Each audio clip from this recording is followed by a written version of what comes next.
Yaneya Amudeya Goga Destan ku xwedî ezmûneke dirêj e, piştî 15 salan careke din xwe amade dike da ku beşdarî şampiyona Goga Destan ya li Şamê bibe. 15 lîstikvanên yaneyê tevî şert û mercên dijwar rahênanên xwe yên pêwîst encam didin û roja 11 Îlûnê dê li Şamê li hemberî tîmên din bikevin rikaberiyê. امكانياتي موجود بام متخصص انه اب مواهب وندانه بنصير مستوى سوري ما مشاركه وخسبتها عندي تقريبا قال لك ترجمهك ام تحضيراتي مستمر هي جوا بشاركين بطولات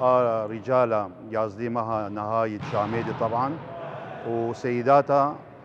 مسبتها مشاركه ودركتن درجه ممتاز وبيشاوان هي فتره بانه بيشارك دوريا ممتاز. طموحي ما وكجهاز فني واداري ولاعيب الرجال هذا ان شاء الله جيوان درجه ممتازه وكن بين تحضيرك مثالي هي تضحياتنا على الرغم ظروف زحمه ايام كيدنا سواء واقعي صالح بين الدنيا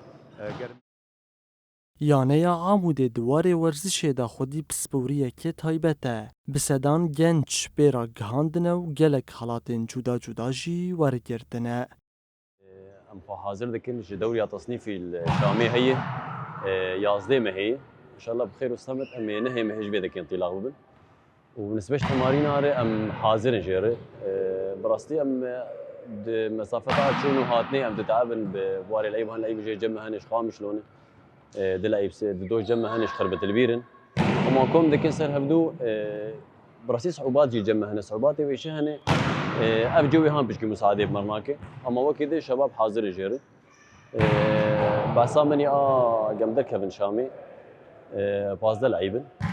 لعيبه مره ميدر كيفن ان شاء الله وان شاء الله مهرن برقمك صعب جاز بيجم قيم حاضر الجور تمارين ما اموري ما ان شاء الله معنويات